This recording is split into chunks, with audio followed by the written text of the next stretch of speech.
Hello hello hello विद्यार्थी मित्रांनो, नमस्कार विद्यार्थी मित्रांनो. मी विश्वास, आपल्या विश्वास अकॅडमी ठाणे या तुमच्या कुटुंबात तुमच्या परिवारात सहर्ष स्वागत करतो. बघा, रेग्युलर आपले 8 वाजताचे चालू घडामोडीचा जो काही लेक्चर्स आहे, जो डोस आपण देत असतो, तो थोडा मागे पुढे व्हायला लागला आलं लक्षात. तर थोडंसं प्रॉब्लेम सुरू आहेत, बाकी काहीच नाही. ठीक आहे, तर रेग्युलर तुम्हाला ते लेक्चर्स येत राहतील. तर बघा, आज आहे 24 तारीख आणि ह्या 24 तारखेचे जेवढे काही सॉरी 25 तारीख, ह्या 25 तारखेचे जेवढे काही चालू घडामोडीचे प्रश्न बनतात ते आपण घेणार आहेत. आलं लक्षात. आजचं आपलं 44वं लेक्चर आहे. मागचे काही व्हिडिओज तुम्हाला भेटले नसतील, ते सर्व व्हिडिओ मी या 2-3 दिवसामध्ये अपलोड करतो. लक्षात. तर ह्या डिटेलमध्ये बघा, काही गोष्टी आहेत किंवा काही पीडीएफ ज्या आहेत त्या शेअर करता येत नाही किंवा त्यांची एमबी थोडी जास्त असते, त्यामुळे शेअर लवकर होत नाही.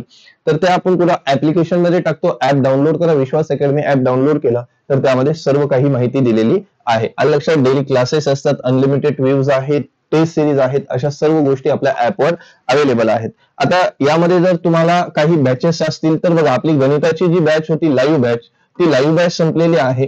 ही पूर्ण रेकॉर्डेड झालेली आहे. यामध्ये अंकगणित, भूमिती आणि बीजगणित असे 3 भाग मी कव्हर केलेले आहेत, ज्याची फीस किती आहे 799.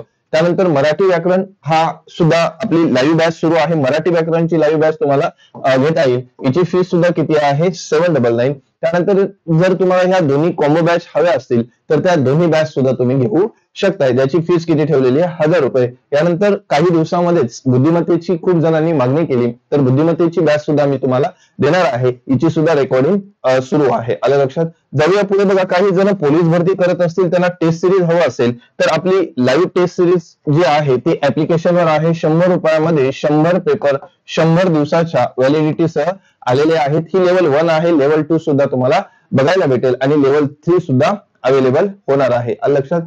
आता ही टेस्ट सिरीज कशी जॉईन करू शकताय, तर ऍप आधी रजिस्टर करा. रजिस्टर केल्यावर इथं टेस्ट सिरीज वर क्लिक करा. टेस्ट सिरीज वर क्लिक केल्यावर असं एक पेज ओपन होईल. ह्या पेजवर क्लिक केल्यावर तुम्हाला इथं खाली एक ऑप्शन होईल पे ऑनलाईन. इथं क्लिक केल्यावर तुम्हाला हे 4 ऑप्शन ओपन होतील. युपीआय आयडी टाका आणि इथं युपीआय आयडी टाकल्यावर तुम्ही पेमेंट करू शकताय. काही जणांची इच्छा असते, आम्ही खायला पैसे भरून तुझी टेस्ट सिरीज घेऊ. ते घेऊ नको बाळा, पण फुकट तरी सोडव. फुकट कधी असते बघा, इथं फ्री टेस्ट सिरीज असेल. ह्या फ्री टेस्ट सिरीज वर क्लिक केला की दुपारी 12 वाजता तुम्हाला टेस्ट ओपन होते. प्रत्येक रविवारी दुपारी 12 वाजता टेस्ट सिरीज ओपन होते आणि 1:30 वाजता ती काय होते, संपून जाते. ती तुम्ही संपून पूर्ण टेस्ट सिरीज सोडू शकताय. ती त्याच दिवशी ओपन होते आणि त्याच दिवसानंतर ती एंड होते. मागचे 2 रविवार जी 23 फेब्रुवारीची टेस्ट होती ती ओपन झालेली आहे. तुम्ही आज सुद्धा कदाचित सोडू शकता. मी 1-2 दिवसाची व्हॅलिडिटी ठेवली होती. चालेल. चला तर पुढे जाऊया. बघा, अच्छा, पहिला प्रश्न आहे तुमच्या स्क्रीनच्या समोर. काय आहे की जागतिक शांतता आणि समजूतदारपणा दिन अलीकडे कधी साजरा केला जातो? जागतिक शांतता आणि समजूतदारपणा. आलं लक्षात. शांतता असावी आणि समजूतदारपणा सुद्धा असावा, तर हा दिवस सुद्धा साजरा केला जातो. आलं लक्षात. 21 फेब्रुवारी, 23 फेब्रुवारी, 22 फेब्रुवारी यापैकी नाही. तर याचं जे उत्तर आहे ते काय आहे 23 फेब्रुवारी. हे काय आहे जागतिक शांतता. बघा, दरवर्षी 23 फेब्रुवारी जगभरात जागतिक शांतता आणि समजूतदारपणा, जागतिक शांतता समजूतदारपणा 2025 साजरा केला जातो. जगभरातील देशांना सुसंवाद, शांती, सहकार्य, आदर्शना प्रोत्साहन देण्यासाठी हा दिवस काय केला जातो, साजरा केला जातो. आता फेब्रुवारी महिना म्हणलं तर आपण जानेवारीचे जेवढे काही महत्वाचे दिवस होते ते आपण रिव्हिजन केली होती. तसेच फेब्रुवारी महिन्यामध्ये दिवस आलेले आहेत तर त्याच्यावर चर्चा करू. बघा, 1 फेब्रुवारीला भारतीय तटरक्षक दिन साजरा होतो. 2 फेब्रुवारीला जागतिक पाणथळ भूमी दिन साजरा होतो. 3 फेब्रुवारीला राष्ट्रीय बेपत्ता दिन साजरा होतो. 4 फेब्रुवारीला जागतिक कर्करोग दिन. 10 फेब्रुवारीला राष्ट्रीय जंतनाशक दिन किंवा आंतरराष्ट्रीय अपस्मारक दिन साजरा करतात. 11 फेब्रुवारीला विज्ञानातील महिला आणि मुलींचा आंतरराष्ट्रीय दिवस साजरा केला जातो. 12 फेब्रुवारीला, जानेवारी म्हणलं की फेब्रुवारी आहे रे, हा गॉगल घरी राहिला. 12 फेब्रुवारीला डार्विन दिवस साजरा केला जातो व राष्ट्रीय उत्पादकता दिवस. त्यानंतर 13 फेब्रुवारीला जागतिक रेडिओ दिन साजरा केला जातो. हा जागतिक रेडिओ दिन आहे ना, हे विचारलेलं आहे. ठीक आहे. त्यानंतर 14 फेब्रुवारीला जागतिक जन्मजात हृदय दोष दिन साजरा केला जातो. आलं लक्षात. आता तुझ्या वयोमानानुसार तुला हृदय रोग झाला असेल, बरोबर आहे, त्याचा दिवस काय आहे 14 फेब्रुवारी. आलं लक्षात. तेव्हा काय होते, हृदय जुळते बी आणि 1 तासामध्ये तुटते बी, तर तोच तुझा दिवस आहे 14 फेब्रुवारीचा लक्षात ठेव, माहिती लक्षात राहील. हृदय दोष कधी होतो मला, तर 14 फेब्रुवारीला होतो. लक्षात, हा, तर ते तुझ्या लवकर लक्षात राहील. आणि 15 फेब्रुवारीला आंतरराष्ट्रीय बाल कर्करोग दिन, बरोबर आहे. हा, 16 फेब्रुवारीला राष्ट्रीय बदाम दिवस आहे, बदाम दिवस बी असते, बरोबर आहे. हा, बदाम बी आहे बघ. हा, इकडे गुलाब आहे, इकडे बदाम आहे. 17 फेब्रुवारीला जागतिक पर्यटन लवचिकता दिवस, 20 फेब्रुवारीला जागतिक सामाजिक न्याय दिन, 21 फेब्रुवारीला आंतरराष्ट्रीय मातृभाषा दिन आणि 22 फेब्रुवारीला जागतिक विचार दिवस साजरा केला जातो. आलं लक्षात. चला पुढे जाऊया. पुढचा प्रश्न बघा काय आहे. अलीकडे लष्कर प्रमुख जनरल उपेंद्र द्विवेदी कोणत्या देशाच्या 4 दिवसांच्या अधिकृत दौऱ्यावर गेलेले आहेत? हे आहेत आपले लष्कर प्रमुख जनरल उपेंद्र. हे रशिया, अमेरिका, फ्रान्स कोणत्या देशाच्या दौऱ्यावर गेलेले आहेत? तर कोणत्या देशाच्या दौऱ्यावर गेलेले? तर फ्रान्स देशाच्या दौऱ्यावर गेलेले आहेत. आलं लक्षात. आता फ्रान्स म्हणलं तर बघा इथं तुम्हाला फ्रान्स हा देश दिसत आहे मॅपवर. लक्षात. फ्रान्सची राजधानी काय आहे? पॅरिस आहे. चलन काय आहे? युरो आहे. आणि राष्ट्रपती कोण आहेत? इमॅन्युएल मॅक्रॉन हे कोण आहेत? फ्रान्सचे राष्ट्रपती सध्याच्या इथं आहेत. ठीक आहे. पुढे जाऊया. आता बघा फ्रान्स झालं तर फ्रान्सवर काही वन लाईनर प्रश्न आहेत. बघा महत्वाचं 30व्या कोलकाता आंतरराष्ट्रीय चित्रपट महोत्सवाची थीम कंट्री फ्रान्स बनली आहे. त्यानंतर फ्रान्सचे थियरी ब्रेटन यांनी युरोपियन युनियन कमिशनर पदाचा राजीनामा दिलेला आहे. भारत आणि फ्रान्स यांच्यात द्विपक्षीय नौदल सराव वरून 2 ते 4 सप्टेंबर दरम्यान भूमध्य समुद्रात आयोजित करण्यात आलेला आहे. कधी होणार आहे हा वरून? आता तुम्हाला विचारतील वरून हा सराव कोणामध्ये झालेला आहे? तर भारत व फ्रान्स मध्ये झालेला आहे. लक्षात. पुढे बघा फ्रेंच राष्ट्रपतींना ऑलिम्पिक ऑर्डर प्रदान डिजिटल व्हिसा देणारा फ्रान्स हा पहिला देश आहे. त्यानंतर फ्रान्समध्ये तमिळ कवी तिरुवल्लुवर यांच्या पुतळ्याचे उद्घाटन केलेले आहे. त्यानंतर फ्रान्समध्ये महिलांना शाळांमध्ये अबया घालण्यासाठी बंदी दिलेली आहे. बघा इथून एक नवीन पॉइंट. त्यानंतर भारत फ्रान्स मधील मार्सिस येथे नवीन वाणिज्य दूतावास उघडणार आहे. भारत फ्रान्स मध्ये मर्सिले इथे काय होणार आहे? नवीन काय आहे? वाणिज्य दूतावास उभारणार आहे. ठीक आहे. पुढे बघा. पुढे जाऊया. महत्वाचा प्रश्न आहे बघा. याला थोडंसं IMP करून ठेवा की अलीकडे 2025च्या आर्थिक वर्षात मूडीजने भारताच्या GDP वाढी दर किती टक्के राहील असा अंदाज केलेला आहे. भारताचा GDP लक्षात. मला सांगा GDP तुम्ही कमेंट मध्ये करायचा आहे. GDP चा फुल फॉर्म काय आहे आणि हा GDP कधी आला भारतामध्ये? लक्षात.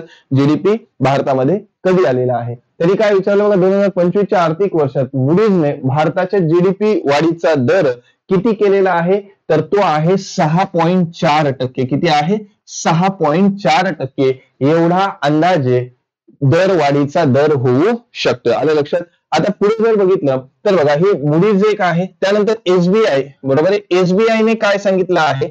SBI ने भारताचा GDP किती वाढू शकतो? 6.3% वाढू शकतो असं कोणी सांगितलेलं आहे? SBI ने सांगितलेलं आहे. आलं लक्षात. मूडीज ही पण एक आता मूडीज आहे. यांनी सांगितले भारताचा GDPचा दर अंदाजे किती वाढेल? 6.4. मग 6.3 वाढू शकतो असा अंदाज कोणी व्यक्त केलेला आहे? SBI बँकेने केलेला आहे. पुढे जाऊया. पुढचा प्रश्न बघा.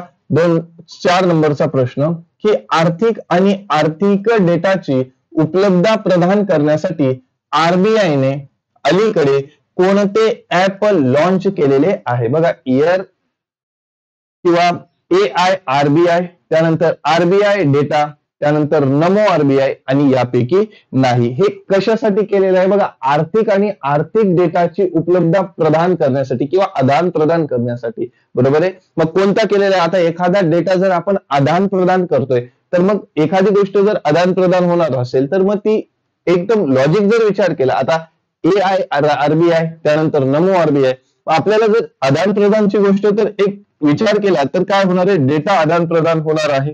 मग बघा भारतीय अर्थव्यवस्थेशी संबंधित समाविष्ट आर्थिक व आर्थिक डेटा सहज उपलब्ध करून देण्यासाठी उद्देशाने रिझर्व्ह बँकेने अलीकडे आरबी डेटा नावाचे एक नवीन मोबाईल ऍप्लिकेशन लॉन्च केले आहे. हे ऍप विशेष संशोधन, विद्यार्थी, धोरणकर्ते आणि सामान्य जनतेसाठी डिजिटल केलेले आहे. म्हणजे आरबीआयचे जे काही आर्थिक व्यवहार किंवा आर्थिक गोष्टी ज्या असतील त्या सहज आपल्याला माहिती व्हावं, आपल्यापर्यंत पोहोचावं, यासाठी काय केलंय, मोबाईल ऍप्लिकेशन ओपन केलेलं आहे. त्या ऍप्लिकेशन मध्ये सर्व काही माहिती असणार आहे. आता इथे काय आलेलं आहे, आरबीआय. मग आरबीआयची स्थापना कधी झाली, बरोबर आहे. सध्या मुख्यालय कुठं आहे, तर हे आरबीआय आहे, बरोबर आहे. हा, आरबीआयचे फाउंड कधी झाली, म्हणजे स्थापना कधी झाली, 1 एप्रिल 1935. हेडक्वार्टर कुठं आहे, मुंबईला आहे. त्यानंतर गव्हर्नर कोण आहे, संजय मल्होत्रा, हे कोण आहे, तिथले गव्हर्नर आहेत. आलं लक्षात. आता हे संजय मल्होत्रा हे कितवे गव्हर्नर आहेत हे आपल्याला माहिती पाहिजे. तर हे कितीला आहेत, 26वे गव्हर्नर आहेत. मला सांगा 25वे गव्हर्नर कोण होते, आणि ते सध्या आपल्या पंतप्रधानांचे कोण झालेले आहेत, प्रधान सचिव झालेले आहेत, दुसऱ्या क्रमांकाचे. हा कालच्याच व्हिडिओमध्ये प्रश्न झालेला होता, ते प्रधान सचिव झालेले आहेत. ठीक आहे. 25वे गव्हर्नर कोण होते मला कमेंट मध्ये सांगायचं आहे. पुढे बघा, 5 नंबरचा प्रश्न काय म्हणतो की अलीकडे आरबीआयने कोणत्या बँकेवर 39 लाख रुपयाचा आर्थिक दंड ठोठावलेला आहे. Yes bank, city bank, yes bank, city bank, त्यानंतर ऍक्सिस बँक. सांगा किती लाखाचं कर्ज, किती आर्थिक दंड ठोठावलेला आहे आरबीआयने, किती, 39 लाख रुपयाचं दंड ठोकवलेला आहे. कोणती बँक आहे ती, सिटी बँक आहे, बरोबर आहे. ह्या सिटी बँकवर ठोठवलेला आहे. पुढचा प्रश्न आहे 6 नंबरचा प्रश्न काय सांगतो बघा, अलीकडे कोणत्या राज्यात पहिला हरित अर्थसंकल्प सादर करण्यात आला, याला आयएमपी करून ठेवा.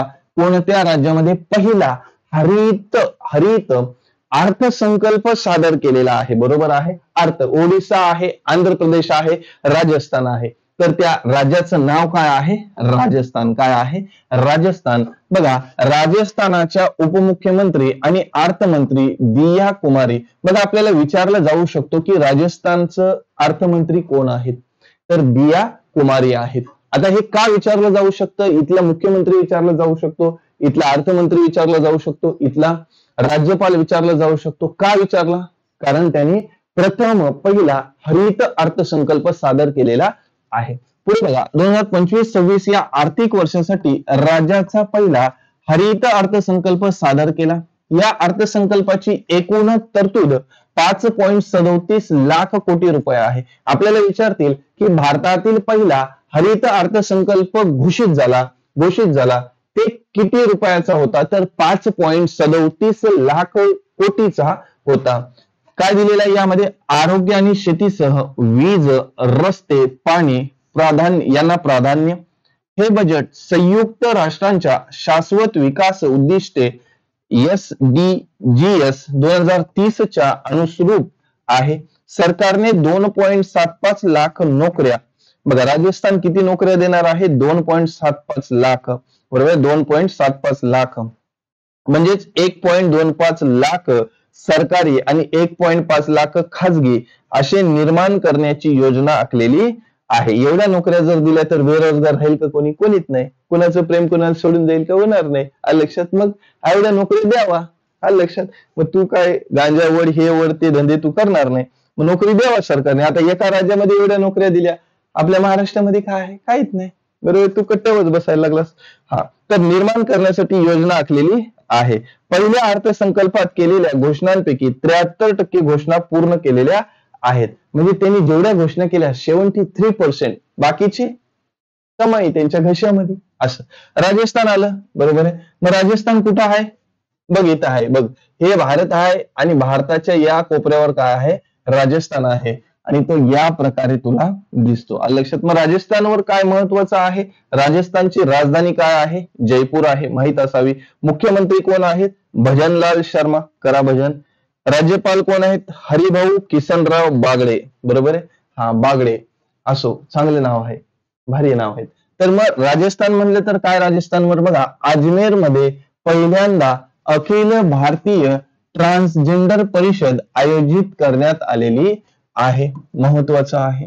राजस्थान सरकारने अजमेर मधील 132 वर्ष जुन्या फोय सागर तलावाचे नाव बदलून वरुण सागर ठेवलेलं आहे. त्यानंतर ओम बिर्ला यांनी राजस्थान मधील कोटा येथे सुपोषित माँ अभियानाचा तिसरा टप्पा सुरू केलेला आहे. मुख्यमंत्री भजनलाल शर्मा यांनी 10 डिसेंबर रोजी अनिवासी राजस्थानी दिन साजरा करण्याची घोषणा केलेली आहे. पुढे अर्थमंत्री निर्मला सीतारामन यांनी उदयपूरमध्ये जीएसटी भवनचे उद्घाटन केलेले आहे. आपल्याला विचारलं जाऊ शकतो की जीएसटी भवन कोठे आहे? जीएसटी भवन कुठं आहे? उदयपूरमध्ये आहे. कुठं आहे? कोणत्या राज्यात आहे? राजस्थानमध्ये. बरोबर. याचे उद्घाटन कोणी केले? अर्थमंत्री निर्मला सीतारामय्या यांनी केलेलं आहे. महत्वाचा प्रश्न आहे. पुढे बघा, संरक्षण मंत्री राजनाथ सिंह यांनी जयपूरमध्ये सैनिक शाळांचे काय केलेलं आहे? उद्घाटन केलेलं आहे. पुढे बघा, 7 नंबरचा प्रश्न आयएमपी करून ठेवा, महत्वाचा आहे.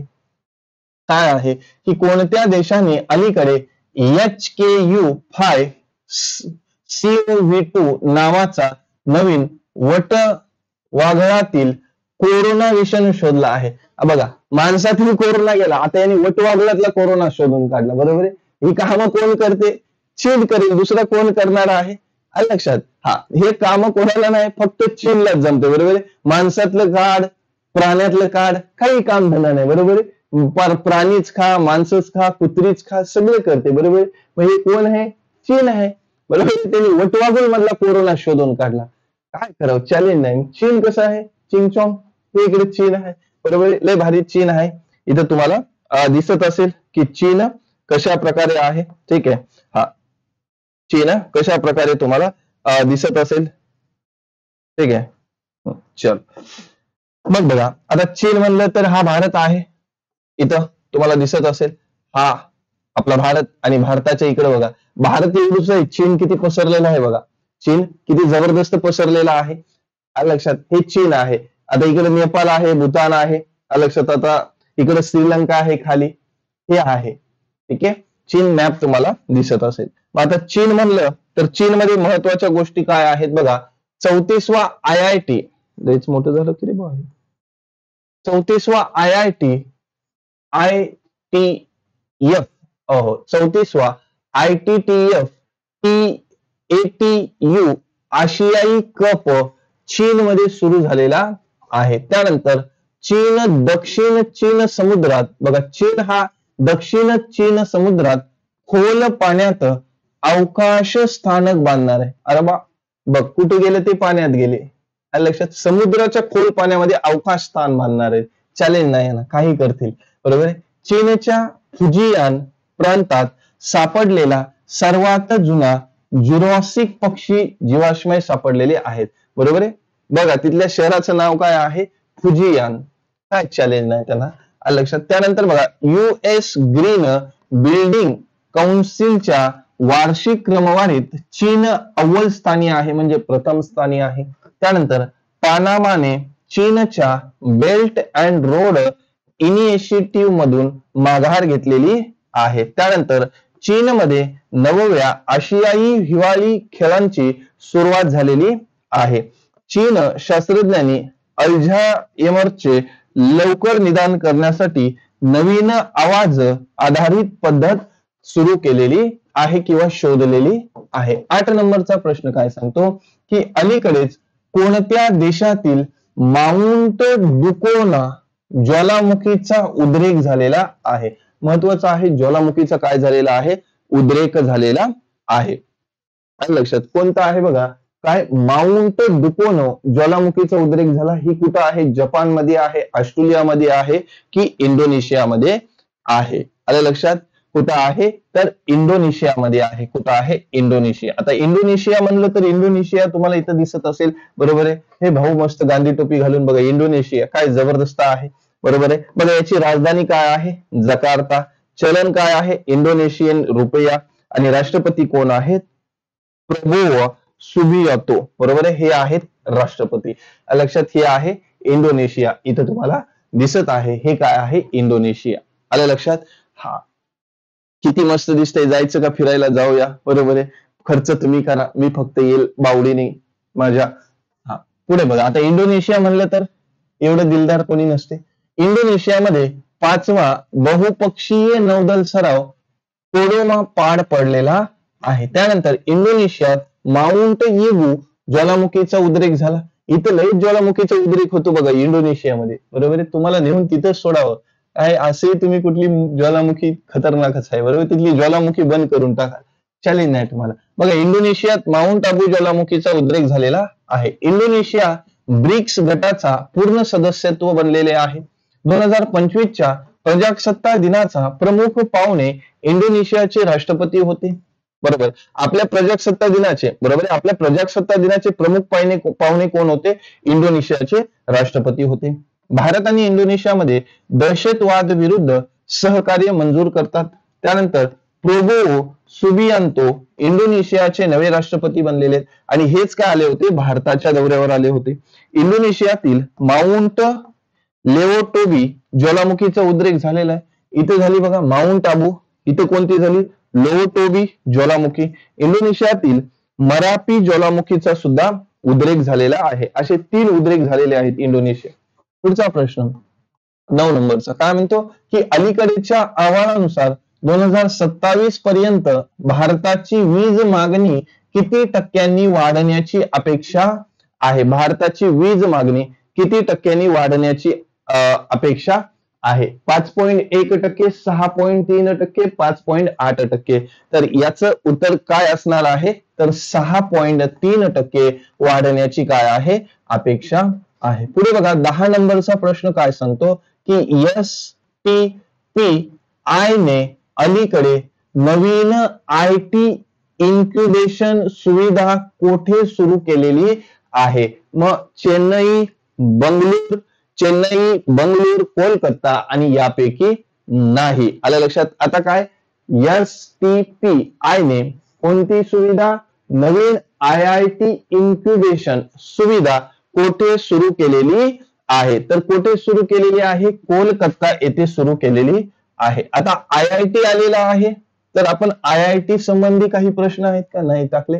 असो, चला बघा पुढचा प्रश्न आहे 11 नंबरचा प्रश्न काय म्हणतो की कोणत्या देशाच्या संसदेने अलीकडेच चीन सोबत $8 अब्ज रेल्वे जोडण्याची मान्यता दिली आहे, बरोबर आहे. म्हणजे रेल्वे जोडणार आहे त्यासाठी किती खर्च करणार आहे?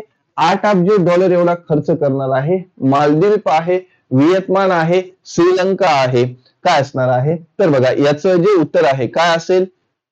मालदीव असणारे, व्हिएतनाम असणारे, श्रीलंका असणारे. काय असणार आहे? तर इथे दिसत असेल बघ ना इथं, बरोबर आहे. व्हिएतनाम दिलेला आहे, बाजूलाच आहे. संसदेने त्याच्या सर्वात मोठ्या उत्तरेकडील बंदर शहरापासून चीनच्या सीमेपर्यंत $8 अब्ज किमतीच्या रेल्वे जोडणीच्या योजनांना काय दिलेली आहे? मंजुरी दिली आहे, ज्यामुळे कनेक्टिव्हिटी वाढेल. कनेक्टिव्हिटी, बरोबर आहे. तुझी कनेक्टिव्हिटी कुठे आहे ते बघ. आता चीननी आणि व्हिएतनामची कनेक्टिव्हिटी काय आहे? $8 अब्ज, बरोबर. यांनी आपली कनेक्टिव्हिटी वाढवण्यासाठी किती $8 खर्च केला? $8 अब्ज, बरोबर आहे. तुझी कनेक्टिव्हिटी वाढायला तू $8 खर्च करत नाही. ही आपली परिस्थिती आहे. म्हणून बघ हे डॉलर मध्ये आहे, $अब्ज. तर हे थोडं लक्षात घे की आपल्याला काय करायला लागते? अभ्यास करावा लागते. मग अब्ज, बरोबर आहे. असं पुढे जाऊ, बाकी तू समजदार आहे. दोन्ही कम्युनिस्ट शासित देशांमध्ये व्यापारच्या सुविधा वाढणार आहेत. म्हणून या प्रश्नाचं उत्तर काय असणार आहे रे? या प्रश्नाचं उत्तर असणार आहे व्हिएतनाम, बरोबर आहे. व्हिएतनाम पर्याय क्रमांक. बघा आता व्हिएतनाम म्हणलं तर बघा किती जबरदस्त टाय बी घालून काय गोंडस माणूस आहे, बरोबर आहे. तर व्हिएतनाम आहे, हे रेड दिसते खतरा, बरोबर आहे. हे सर्व आहे व्हिएतनाम, बरोबर आहे. व्हिएतनामची राजधानी काय आहे? हनोई. चलन काय आहे? Vietnam dong. अरे बा. राष्ट्रपती कोण आहेत? Luong Quang. अरे बा. पंतप्रधान कोण आहेत? फाम मिन्हा चीन. काय नाव आहे की काय नाही, बरोबर. राष्ट्रपती आहे लुओंग क्वांग, बरोबर. तोंडाचं तोंड तुझं वाकडं होईल माहिती का? वाकडं बनून राहते काय नाव घेताना? लुओंग क्वांग असं कर तू, म्हणजे कसं तोंडाचा व्यायाम होतो तुझा. पंतप्रधान फाम मिन्हा चीन हे कोण आहेत? तिथले सध्या पंतप्रधान आहेत. चलो पुढे जाऊया. मग व्हिएतनाम. पुढे बघा 12 नंबरचा प्रश्न काय म्हणतो की अलीकडे नीती आयोगाचे CEO BVR सुब्रमण्यम, बघा इथे दिसतात तुम्हाला सुब्रमण्यम, यांचा कार्यकाल किती वर्षांनी वाढवण्यात आलेला आहे. बघा नीती आयोगाचे, बरोबर आहे, पहिले पंचवार्षिक योजना होत्या, त्याचं नीती आयोग झालं. या नीती आयोगाचे, बरोबर आहे, जे कोणी CEO आहेत सुब्रमण्यम, बरोबर आहे, त्यांचा कार्यकाल किती वर्षांनी सध्याच्या स्थितीला वाढवण्यात आलेला आहे. 1 वर्ष, 4 वर्ष, 3 वर्ष. किती वर्ष वाढवलेला आहे तर 1 वर्ष वाढवण्यात आलेला आहे. पुढे बघा अलीकडे भारत पुढील 5 वर्षात कोणत्या देशातील 150 नागरी अधिकाऱ्यांना प्रशिक्षण देणार आहे. 1,500 नागरी अधिकाऱ्यांना, बरोबर आहे, भारत 5 वर्षात, बरोबर आहे. आता भारत बघा, हे आगाऊचे धंदे करायची काय गरज आहे का. कोणत्या देशाच्या 1,500 नागरिकांच्या अधिकाऱ्यांना काय देणार आहे, प्रशिक्षण देणार आहे. आपल्या देशाची परिस्थिती काय आहे, आपल्या युवकांना प्रशिक्षण द्यावं, आपली युवा पिढी पुढे जावे, बरोबर आहे. आपल्या अधिकाऱ्यांना काहीतरी सांगावे. आपले अधिकारी नुसतं काळा पैसाच घ्यायला लागले, नुसते झोलच करायला लागलेत, बरोबर आहे. पेपर फुटी जास्त चालू आहे. तर त्याच्यावर बघा, जगाला तुम्ही ज्ञान द्यायला चाले, आधी आपलं बघा, आपलं घर सुधारा, आपलं कुटुंब सुधारा, मग जगाच्या अधिकाऱ्यांना सुधारायला जा. आपले अधिकारी किती हरामखोर झालेले ते बघा. लक्षात जाऊ द्या, असू द्या. नेपाळ, श्रीलंका, बांगलादेश, तर हे कोणत्या देशाचं आहे, बरोबर आहे. नेपाळ आहे, श्रीलंका आहे, बांगलादेश. तर भारत पुढील 5 वर्षात कोणत्या देशातील नागरिकांना प्रशिक्षण देणार आहे तर श्रीलंका देशाच्या. आलं लक्षात. बघा भारताच्या राष्ट्रीय सुशासन केंद्र आणि श्रीलंका विकास प्रशासन संस्था SLIDA यांना 5 वर्षात श्रीलंकेच्या 1,500 नागरी सेवा अधिकाऱ्यांना प्रशिक्षण देण्याची योजना अंतिम केली आहे, ज्यामध्ये 8 वार्षिक प्रशिक्षण मॉड्यूलचा समावेश केलेला आहे. आता श्रीलंका म्हणलं तर श्रीलंका, बरोबर आहे, हे भारत आहे, इकडे श्रीलंका. मला सांगा, मी सांगितलं होतं भारत आणि श्रीलंकामध्ये हे जे आहे याला काय म्हणतात, कोणती खाडी आहे. आलं लक्षात. बघा श्रीलंकेची राजधानी काय आहे, कोलंबो. चलन काय आहे, SL रुपया. पंतप्रधान कोण आहेत, हरिनी अमर सारिया. राष्ट्रपती कोण आहेत, अनुराग कुमार दिसानायके, हे कोण आहेत, तिथले राष्ट्रपती आहेत. आता श्रीलंका म्हणलं तर अदानी ग्रीनने श्रीलंकेतून $442 दशलक्ष पवन ऊर्जा प्रकल्प मागे घेतलेले आहे. त्यानंतर श्रीलंकेने 4 फेब्रुवारी रोजी आपला राष्ट्रीय दिन साजरा केला. भारत आणि श्रीलंका यांच्या संयुक्त नौदल, बरोबर आहे, SLINEX 2024 विशाखापट्टणम किनाऱ्यावर सुरू आहे. श्री सम्मी सिल्वा श्रीलंकेचे क्रिकेटचे अध्यक्ष बनलेले आहेत. श्रीलंकेचा क्रिकेटपटू प्रवीण जयविक्रमावर सर्व प्रकारच्या क्रिकेटमधून 1 वर्षाची बंदी घालण्यात आलेली आहे. हे कळालं की मध्ये. बघा अनुराग कुमार दिसानायके श्रीलंकेचे 9वे राष्ट्रपती बनलेले आहेत. त्यानंतर श्रीलंका भारतासह 35 देशांमध्ये विजामुक्त प्रवेशाची परवानगी देतो. आलं लक्षात. पुढे बघा 14 नंबरचा प्रश्न काय म्हणतो, हे IIT चा प्रश्न इथं आलेला आहे. बघा कोणत्या IIT ने अलीकडेच आशियातील पहिली जागतिक हायपरलूप स्पर्धा आयोजित केलेली आहे. बघा हे पहिलं लक्षात ठेवावं लागतं, बरोबर आहे. हा पहिलं प्रेम, पहिली आठवण, पहिली बोलणं, पहिलं सर्व तू आठवण ठेवतो, तसं तुला हे बी आठवण ठेवायचे की भारतातलं पहिलं काय, जसं तू स्पर्धा परीक्षा करतो, हे करतो, ते पहिलं लक्षात ठेवावं असते, बरोबर आहे. हा पहिली पप्पी वगैरे तुझं असं जे असेल ते ठेव लक्षात तुला, बरोबर. हे बी लक्षात ठेवलं तर तुला काय असेल थोडं अवघड, बरोबर आहे. पहिलं प्रेम आठवते, मग ते दिवस तिकडे जाऊ नको, आता इकडे हे लक्षात. कारण ती गण्यासोबत गेली, तुला तसं ठेवलं बाठ्यावर. हा IIT Delhi, IIT Mumbai, IIT Madras आणि यापैकी नाही. काय असेल याचं उत्तर बरं. बघा काय म्हणते ते, पहिला जागतिक हायपरलूप स्पर्धा सुरू केलेली आहे, ती आहे IIT मद्रास. कोणी केलेली आहे, IIT मद्रासने ही स्पर्धा सुरू केलेली आहे. आता IIT म्हणलं तर IIT मध्ये महत्वाचे पॉइंट काय आहेत बघा.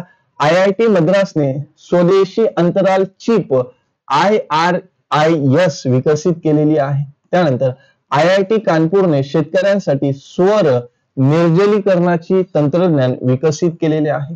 IIT गुवाहाटीने वीज आणि सूर्यप्रकाशाच्या उष्णतेत रूपांतर करणारे प्रवाहिकीय कापड विकसित केलेले आहे. उंचीवरील ठिकाणांसाठी बांबूवर आधारित बंकर विकसित करण्यासाठी लष्कर IIT गुवाहाटीने करार केलेला आहे. स्वदेशी 6G 6G म्हणजे 6G बरोबर आहे. हा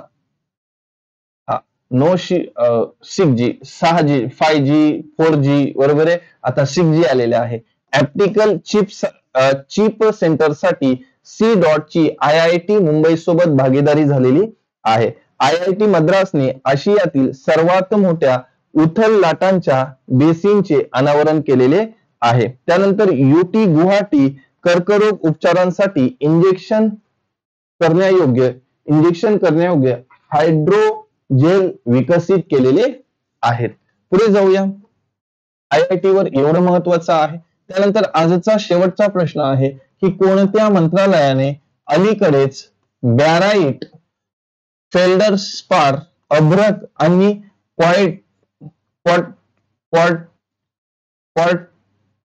क्वार्टज हे प्रमुख खनिज म्हणून वर्गीकृत केलेले आहे. काय? बॅराइट, फेल्डरस्पार, अभ्रक आणि क्वार्टज हे प्रमुख खनिजे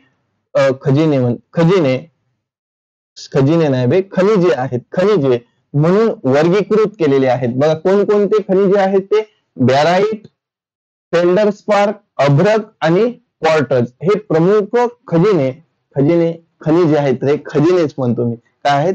खनिजे आहेत. आलं लक्षात? खनिजे आहेत. त्यांनी काय केलेले आहेत?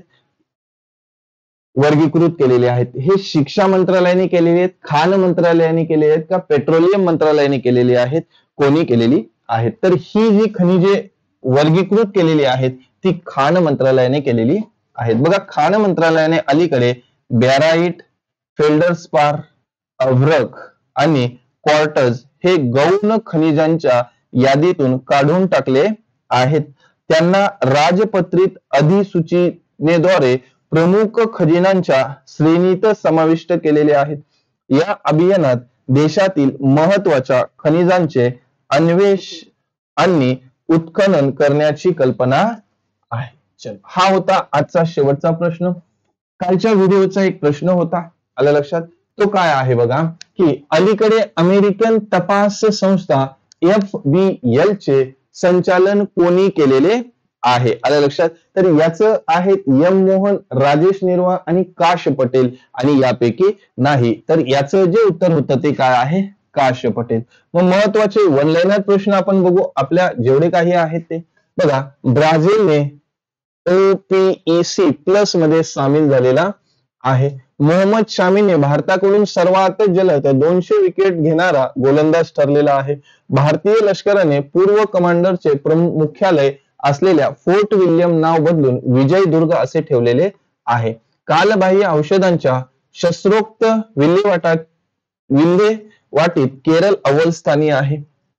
उंचीवरील ठिकाणांसाठी बांबूवर आधारित बंकर विकसित करण्यासाठी लष्कर IIT गुवाहाटीने करार केलेला आहे. हेनले पासपोर्ट इंडेक्स 2025 मध्ये सिंगापूर कितव्या स्थानावर आहे? अव्वल स्थानावर आहे. पुढे बघा. राजस्थान सरकारने अजमेर मधील 132 वर्ष जुन्या होय सागर तलावाचे नाव बदलून वरुण सागर ठेवलेले आहे. उत्तर प्रदेशातील विधानसभा ही भारतातील पहिली विधानसभा असलेली जिथे भाषांतराची सुविधा दिलेली आहे. विचारलं जाऊ शकतो. पुढे हिमाचल प्रदेशाने नियंत्रित गांजा लागवडीसाठी एक पायलट अभ्यासाला मान्यता दिलेली आहे. मेजर जनरल इयाल जमील यांनी इस्रायलचे संरक्षण दलाचे नवे प्रमुख म्हणून नियुक्ती करण्यात आलेली आहे. विवेक जोशी यांना भारताचे निवडणूक आयुक्त म्हणून पदभार स्वीकारलेला आहे. IMP करून ठेवा. भारताचे निवडणूक आयुक्त म्हणून कोण झालेले आहेत? तर विवेक जोशी. अमेरिका क्युबातील ग्वांतामो बे येथे स्थलांतरितांसाठी एक बंदी केंद्र उभारणार आहेत. झारखंडमध्ये गुटखा आणि पान मसाल्यावर पूर्णपणे बंदी आहे. लक्षात? पुढे बघा. पुढचा आहे मनु भाकर हिने बीबीसीने 2024चा Indian sport woman of the year घोषित केलेली आहे. कोण? मनू भाकर.